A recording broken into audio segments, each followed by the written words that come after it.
नमस्कार, मैं दीपक झोला, चाप पत्रिका परमानेंट दस्तों का बच्चा। बात की जाए मध्य प्रदेश की राजनीति की, तो मध्य प्रदेश में आने वाले समय में चुनाव है और सभी पार्टी सक्रिय होकर मैदान में उतर चुकी है। देखना ही होगा कि किस पार्टी की कितनी बहुमत आती है और कहाँ मध्य प्रदेश में किसकी सरकार बनने जा रही है। तो हमारे इसी बीच में हमारे साथ राष्ट्रीय क्रांति जनशक्ति पार्टी के राष्ट्रीय अध्यक्ष हमारे साथ मौजूद है आज।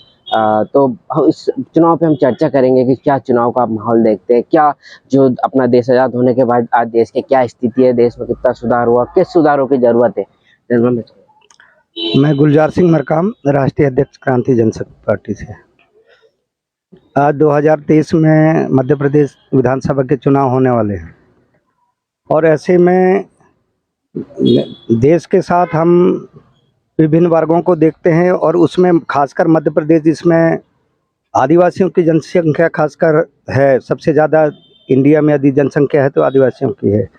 ऐसी स्थिति में पूरा मूल्यांकन करते हैं हम देश का और प्रदेश का मूल्यांकन करते हैं, तो ये समाज आज भी हाशिए में है और उस हाशिए में जाने के पीछे क्या कारण हो सकता है, ये राजनीतिक कारण के अलावा तो कुछ हो नहीं सकता। यदि नियत से कोई भी पार्टियां काम करने उनके हित में, उनके भले के लिए काम करने का होती है, तो ये हाशिए वाला समाज भी बराबरी से आज खड़ा होता है।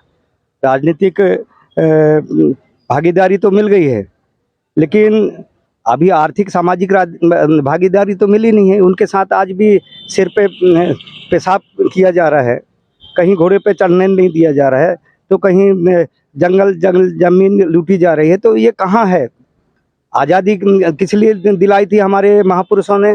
इसलिए ना कि जब आज़ाद हो जाएगा अंग्रेज़ों से हमारा देश तो सब लोग मिल बांट कर बराबरी से, भाईचारे से, जल जंगल जमीन या धारी शिक्षा संपत्ति सबका को बराबरी से हकदारी मिले, इस मकसद से उन्होंने आज़ादी दिलवाने का काम किया। फांसी के फंदे पे ऐसे नहीं लटके थे कि अच्छे हमारे देश को आज़ादी मिल जाएगी तो अच्छा जिएंगे लोग बाग। तो क्या उनकी कल्पना पूरी हो पाई? आज की जब राजनीति है उस कल्पना को पूरी करने में सक्षम है नहीं है, बल्कि उल्टा जिनके लिए ज़्यादा काम करना चाहिए, जो ज़्यादा दुखी था, तकलीफ में था, उनके लिए ज़्यादा काम करना चाहिए था। तो यहाँ मध्य प्रदेश में तो ये हालात है कि 1996 के बाद ये आबकारी नीति बन गई। अब आबकारी नीति में क्या कह दिया गया कि आदिवासियों को 5 से लेकर 45 लीटर तक की छूट दी जाए। इसका क्या मकसद है कि वो उनको अटैच कर दिया कि इनकी संस्कृति है, इनकी धार्मिक परंपरा में शराब चलती है। अरे एक तरफ हिंदू की बात कर रहे हो, हिंदू हैं बोल रहे हो आदिवासियों को, और एक तरफ वो उनको कह रहे हो कि दारू पियो, दारू आपकी संस्कृति संस्कार में है। जब हिंदू हैं तो वो संस्कारों में कैसे आ जाएगा? और इसलिए उनको सिर्फ बेहोश करके उनको बर्बाद करने का एक कारण बना हुआ है शराब। इसलिए हमने एक विशेष प्रत्याशी मंडला विधानसभा से उतारने का प्रयास किया है, ताकि वो एक मैसेज कर रहा है कि आबकारी नीति के कारण आदिवासियों को बनाने और पीने की 5 से लेकर 45 लीटर की छूट दी गई है। तो उसके कारण जो प्रभाव उन क्षेत्रों में पड़ रहा है, शेड्यूल एरिया क्षेत्रों में जहाँ छूट दी गई है, तो वहाँ आदिवासी तो पी रहा है, बना रहा है, बेहोश होकर गिर रहा है, उसको अपना खुद का होश नहीं है। लेकिन वहाँ रहने वाला अन्य गैर आदिवासी भी उससे प्रभावित हो रहा है, वो उस परेशान हो रहा है।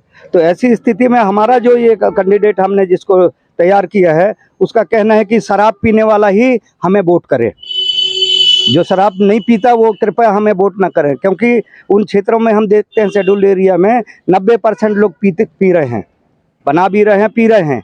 अब 90% लोग पी रहे हैं और 10% नहीं पी रहे हैं, तो हम तो निवेदन कर रहे हैं कि भाई पीने वाले खुश हो यदि मध्य प्रदेश की आबकारी नीति से, जिसको कांग्रेस ने भी तैयार किया था, भाजपा भी उसको यथास्थिति रख रही है। मतलब कांग्रेस और भाजपा दोनों आदिवासियों को गड्ढे में डालने का काम कर रही हैं। और इसलिए ये कैंडिडेट हमारा निवेदन कर रहा है कि दारू पीने वाला ही हमें वोट करे, नहीं पीने वाला मत वोट करे। 90% लोग खुश हैं आबकारी नीति के कारण, तो हम आबकारी नीति की हम तो सराहना करते हैं कि 90% पीने वाले लोग हमारी पार्टी को वोट करेंगे और उनको जितवाएंगे। या तो उनका कहना है कि शराब पीने वाले ही वोट दें, अन्यथा शराब पीना बंद कर दें। ये भी उनका मैसेज है। इनडायरेक्ट में यदि आप मीडिया के लोग हैं, यदि इस बात को समझते हैं या समझाने का प्रयास करेंगे कि उनका मैसेज क्या है, तो निश्चित रूप से मध्य प्रदेश की धरातल में क्रांति जनशक्ति पार्टी एक नए तरीके से सामने आ रही है और अपने इश्यूज़ को लेके जन जन तक इस बात को पहुंचाने का काम करेगी। और यहाँ एक तीसरी ताकत के रूप में जो हमने मोर्चा तैयार किया है, उस मोर्चे को के माध्यम से हमारी पार्टी यहाँ सत्ता पर बैलेंसिंग पावर बन के आके और इस सत्ता पर आसीन होगी। बात की जाए गोंडवाना, जो कहा जाता है गोंडवाना जो राज की बात करते आ रहे थे आप, तो वो जो जल जंगल की जो लड़ाई है, और बात की जाए विश्व में 70 ऐसे देश हो जहाँ पे आदिवासी निवास करते हैं, लेकिन देश आज़ाद होने के बाद ऐसे क्या विडम्बना समझते हैं कि आज तक जो आदिवासी जो स्थिति है उसमें आप कितना सुधार मानते हैं? कहाँ सुधार हुआ है भाई? आज़ादी के पहले तो कम से कम काफ़ी अच्छी स्थिति थी। 52 57 परगने तो मध्य प्रदेश और महाराष्ट्र और ये मिलके थे। 556 रियासत में 350 से ज़्यादा रियासतें तो गोंड लोगों की थी, आदिवासियों की रियासतें थी। अब वो रियासतदार कहाँ चले गए? आज तो वो रोड छाप हो गए हैं। तो हम बताएं, आज़ादी के बाद इन आदिवासियों की स्थिति सुधरी है कि बिगड़ी है? राजा से ये फकीर हो गए, इसके जिम्मेदार कौन है? जो सत्ता में आया, उन्होंने लगातार उन राजा महाराजाओं की धन संपत्ति को, उनके लोगों की धन संपत्तियों को लूट कर उनको रोड छाप बनाया है। यही है उनका विकास। और क्या कह सकते हैं? अभी नहीं तो वो राजा थे तो थोड़ी बहुत तो राजा होते, थोड़ी बहुत संपत्तियां होती उनकी, आज सत्ता में होते वो लोग, लेकिन वो सत्ता में है नहीं। इसका मतलब ये डाउन ट्रेडल में चले हैं, इनका विकास डाउन ट्रेडल में गया है। और जो भिखारी थे, भीख मांगते थे, मंदिरों में बैठते थे, चवन्नी अठिन्नी करते थे, वो आज शासक और सत्ता में बैठे हुए हैं। तो विकास किसका हुआ, इससे आप मूल्यांकन कर सकते हैं। बात की जाए राजनीतिक क्षेत्र की, राजनीतिक क्षेत्र में आप आदिवासी जो बहुमूल्य है उनको कहाँ कितना % मानते हैं? और बात की जाए जो कोटा आरक्षित किया गया है, इसका किस प्रकार से सही उपयोग हो पा रहा है, नहीं हो पा रहा? देखिए, एक तो संवैधानिक तरीके से बाबा साहब डॉक्टर अंबेडकर ने जो व्यवस्था बना दी आदिवासियों के लिए और अनुसूचित जाति के लिए रिजर्वेशन कर दिया, उसमें जीत कर तो जा रहे हैं। मैंने पहले ही बताया कि राजनीतिक भागीदारी तो मिल रही है, लेकिन कैसी भागीदारी है? वो तो ऐसी भागीदारी है जैसे एक सुरक्षित विधानसभा है, और सुरक्षित विधानसभा में कौन खड़ा होगा? अनुसूचित जनजाति का व्यक्ति ही खड़ा होगा। यहाँ हमारा काम होगा, ते काम होगा, उइके होगा, ध्रुव होगा, एक ही जाति बिरादरी खड़े होंगे। वो कांग्रेस से भी, भाजपा से भी, हमसे भी, गोंडवाना से भी, सब एक ही होंगे। अब वहाँ आखिर क्या बात है कि वो विधानसभा में उनके प्रतिनिधित्व के लिए उनको वहाँ पर भेजा जाता है, लेकिन क्या होता है, मैं हकीकत आपको बताना चाहूँगा। जैसे भाजपा ने टिकट दे दिया, कांग्रेस ने टिकट दे दिया। अब कांग्रेस ने टिकट दे दिया और भाजपा के पास भी आदिवासी, कांग्रेस के पास भी आदिवासी, सब खड़े हो गए। अब खड़े हो गए तो वहाँ वोट बैलेंसिंग का काम होता है। वहाँ जैसे आदिवासियों को वोट बट गए, और बटने के बाद जो गैर आदिवासी वहाँ पर है, जो किसी से सवर्ण है या ओबीसीज हैं या एससीज हैं, वो क्या करते हैं? आदिवासी वोट विभाजित हो गए, और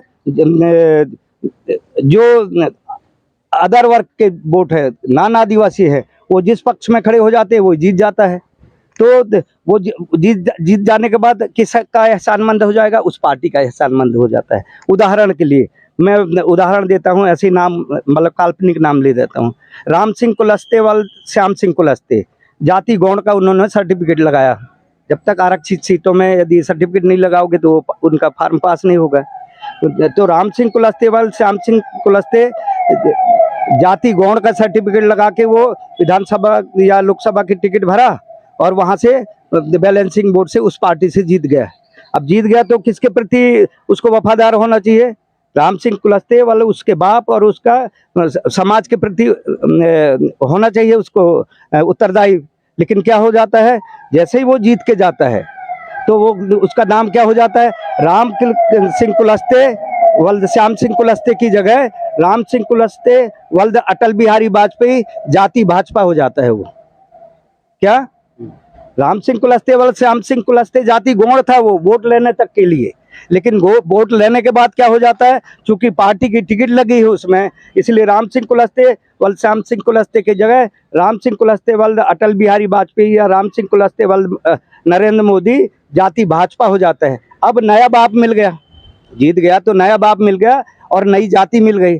तो वो सबसे पहले वो अब नए बाप और नए भाई बंधुओं या जाति के प्रति वफादारी हो जाता है, इसीलिए पीछे वो जो समाज बैठा है उसको भूल जाता है। यही कारण है कि इसे इन दोगले जो राजनीतिक हैं, जो समाज के नाम से जीत के जाते हैं, ये अपने वल्दियत, अपनी जात और गोत्र बदल देते हैं, इसलिए इस समाज का नुकसान हो रहा है। मेरा एक सवाल और है आपसे कि बात की जाए राजनीति में, तो राजनीति गोल्ड वॉर मतलब है कि आदिवासी की लड़ाई लड़ने के लिए वो बहुत सारी पार्टी, क्या जरूरत है कि क्रांति जनशक्ति पार्टी को आपको बनानी पड़ी? नहीं तो आदिवासियों को लड़ने वाली पार्टियां किस तरीके से हैं, वो कहीं ना कहीं मैनेज हो रही हैं। यही जो कांग्रेस भाजपा जैसे बड़ी पार्टी, आज पैसे का जमाना आ गया है और पैसे के कारण ये नैतिकता चरित्र ये सब समाप्त हो गया है। लोगों को तुरंत चाहिए, आज लालच में 1000 रुपया और 1200 रुपये की लालच में क्यों पड़ गया आदमी। 2 रुपया किलो के चावल, और 2 रुपया किलो चावल दे रहे हैं या फ्री में चावल दे रहे हैं, या 1000 रुपया, क्या वो नेता या वो पार्टियां अपने बाप का खेत बेच के दे रही हैं क्या? अपने वो से दे रही हैं क्या? नहीं दे रहे हैं। वो आपके खून पसीने की कमाई जो शासन के खजाने में जाता है टैक्स के रूप में, हम जो भी खरीदते हैं उसमें टैक्स लगता है। बीड़ी माचिस से लेके चाय पान तक के उसमें टैक्स लगता है। वो टैक्स का पैसा कहाँ जाता है? खजाने में। और उसी खजाने से का पैसा सबके हित में होना चाहिए ना, कि एहसान लादने के लिए, कि रेवड़ी बांटने के लिए होना चाहिए। तुम उसे हमारे पैसे को हमारे ऊपर लाद के कहते हो कि हमने दिया, तो ये गलत नीतियों के कारण लोगों को फंसा दिया है, क्योंकि कमज़ोर किया गया है। लाचार आदमी ही तो फंसेगा ना।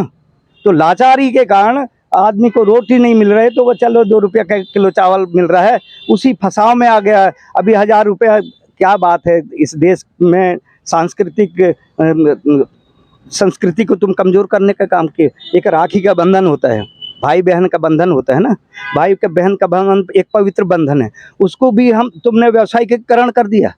व्यवसाय में कि भाई और बहन अब व्यवसाय की पैसा के लिए ये बहन जाओ भैया को राखी बांधना, ये व्यवसायीकरण नहीं है और क्या है? इस संस्कृति को तोड़ने का काम नहीं है और क्या है? ये इस तरीके से जो गलत तरीके की जो देश में नीतियां चल रही हैं, उसके कारण देश का भी नुकसान हो रहा है, देश का भी बनता जा रहा है, देश का चारित्रिक पतन हो रहा है, हर तरीके से नुकसान ही नुकसान हो रहा है। चोर उचक्कों को तुम पकड़ नहीं रहे हो, देश के धन को लूट लूट के जैसे अंग्रेज ले जाते थे वही काम तुम भी कर रहे हो। तो कौन सा नया काम कर रहे हो? इस देश को समृद्धि के लिए तुम्हारे पास कोई योजना नहीं है, प्लानिंग नहीं है। बड़े बड़े प्लानर बैठा के रखे हो, बड़े बड़े लाखों करोड़ों रुपया उनको पैसा देके योजना आयोग में या एक्सपर्ट्स बैठा के रखे हो कि देश की आर्थिक व्यवस्था कैसी रहेगी, देश कैसे उन्नति करेगा। योजना वाले एक्सपर्ट्स को तुम करोड़ों रुपया तनख्वाह दे रहे हो, और वो एक्सपर्ट क्या कर रहे हैं कि इस देश को आगे ले जाने की बजाय पीछे धकेलने का काम कर रहे हैं। आज की जीडीपी क्या है, आज देश के हालात क्या हो रहे हैं? तो वो सब चीज़ें इनकी नीति और नीयत की कमी के कारण है, या हम कहें कि मुट्ठी भर लोग इस देश में पूंजीपतियों को मजबूत करने में लगे हुए हैं, और गरीबों को गरीब और लाचार बनाए रखकर उनको थोड़ी थोड़ी सी देकर उनको अपनी तरफ आकर्षित करके सत्ता में बैठेंगे, और सत्ता में बैठ के फिर वही काम करेंगे जो हर पंचवर्षीय में होता है, वही काम करने का काम करते हैं। ये थी हमारे साथ राष्ट्रीय अध्यक्ष क्रांति जनशक्ति पार्टी के, जिन्होंने चर्चा की और कहा कि सीधा सरकार पर आरोप लगाया कि जो 70 साल से जो हो रहे थे, जो लूटामारी का काम हो रहे थे, इससे पहले भी अंग्रेज जो कर रहे थे वो इससे अच्छे कर रहे थे। और देश की जो आज स्थिति है वो स्थिति आप सब देख सकते हैं कहाँ पहुंची। बात की जाए जीडीपी की तो वो भी घटती नजर आ रही। बात की जा रही जो अधिकारी जो कर्मचारी हो अपने आप में मनमानी कर रहे हैं। बात की जाए हमने गोंडवाना राज्य की तो वो भी जो